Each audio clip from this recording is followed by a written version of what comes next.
Magandang buhay! Welcome sa ating video lesson. Bago tayo magsimula, please don't forget to click the subscribe button. Thank you! Ngayon, tuturuan ko kayo kung paano ang tamang pag-fill up ng ALS enrollment form. Ano nga ba ang enrollment form? Ang enrollment form ay isang uri ng forma na ginagamit at pinupunan ng mga mag-aaral sa darating na school year. Dito'y susulat ng mga learners ang mga mahahalagang impormasyon gaya ng pangalan, kapanganakan at iba pa. Paano nga ba punan ang ALS enrollment form? Malalaman natin.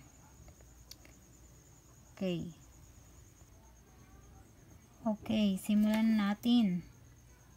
Unang ilagay ay ang date or ang pitsa kung kailan ka nagpa-enroll or nagpalista sa iyong ALS teacher. Halimbawa, August 22, 2019. LRN or Learner's Reference Number, ilagay nyo dyan kung natatandaan nyo pa ang inyong LRN. Kung hindi na, pwede lang ang teacher na ang maglalagay. Part 1 is personal information, mga mahalagang impormasyon tungkol sa iyo na learner. Okay, una, last name or huling pangalan. Halimbawa, De La Cruz, first name. Unang pangalan, Juan. Middle name, gitnang pangalan, Medina. Extension ng pangalan or name extension. Example, Junior siya.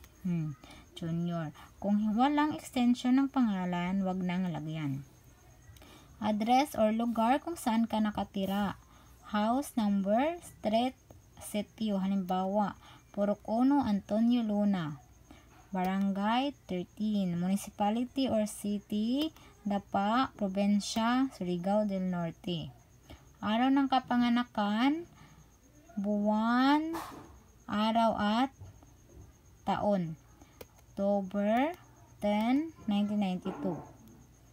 Place of birth or lugar kung saan ka pinanganak, Dapa, Surigao del Norte. 6 or kasarian. Lagyan ng check ang box kung ikaw ay lalaki, male. Kung ikaw ay babae, female. Okay. Civil status or katayaang sibil. Lagyan pa rin ng check ang box kung ano ang iyong katayaang sibil. Single. Ayan. Religion or relihiyon. Roman Catholic. IP. O ilagay nyo lang dyan kapag kasali kayo sa grupo ng mga ethnic group. Kung wala, skip nyo na yan. Mother tongue or sariling wika, Sinurigaonon. PWD, yes or no? No. Name of father. O magsisimula pa rin sa huling pangalan. Huling pangalan ng iyong tatay, De La Cruz, or ng iyong guardian. Unang pangalan, Juan Jr. Gitnang pangalan or middle name, Mabini. Occupation or trabaho, fisherman. Mother's maiden name. Ang pangalan ng iyong ina sa pagkadalaga. At last name or huling pangalan, Medina. First name or unang pangalan, Josefa. Middle name, Rizal. Occupation, housewife. Part 2. Educational information or impormasyong pang-edukasyon. Last grade level. Lagyan mo lang ng check kung ano ang natapos na huling baitang ng pag-aaral. Example, elementary ka o lagyan mo ng check kung anong antas ng baitang ka huling nag-aral. Halimbawa, grade 8. Why did you drop out of school? Bakit ka huminto sa pag-aaral? Lagyan ng check ang box kung anong rason kung bakit ka huminto sa pag-aaral. No school in barangay, unable to pay for miscellaneous and other expenses, school too far from home, or needed to help family. Kung wala dyan yung rason, ilagay nyo sa others. Have you attended ALS learning session before? Nakadalo ka na ba sa mga session ng ALS dati?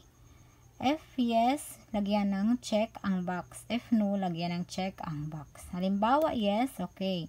Ilagay kung ano ang pangalan ng program. Halimbawa, A&E Elementary. Level of literacy, elementary. Year attended o taon ng pagsali, pag-aaral, 2012. Have you completed the program? Yes or no? Yes. Kung hindi mo na kumpleto or natapos yung program sa ALS, ilagay nyo yung rason dyan. If no, state the reason. Part 3. Accessibility and availability. How far is it from your home to your learning center? Gaano kalayo ito mula sa iyong tahanan hanggang sa iyong community learning system? Halimbawa, 1 kilometer and 10 minutes. How do you get from home to your learning center? Walking, motorcycle, bicycle, others. Okay, lagyan pa rin ng check ang box. When can you attend your learning session? Okay, isusulat nyo dyan kung anong araw kayo pwedeng mag-attend ng inyong learning session. Kayo ang magdesisyon kung anong araw nyo gustong pumasok sa learning session. Halimbawa, Monday. Kung meron kayong gusto ninyong araw-araw kayo mag-aral, lagyan nyo ng check lahat ng araw dyan. Okay. Next, facilitator, signature, and date. Pagkatapos fill upan, magpeperma yung inyong guro at ilagay ang pitsa ng pag-perma. At hulihan ang iyong perma ni learner at ang pitsa ng enrollment.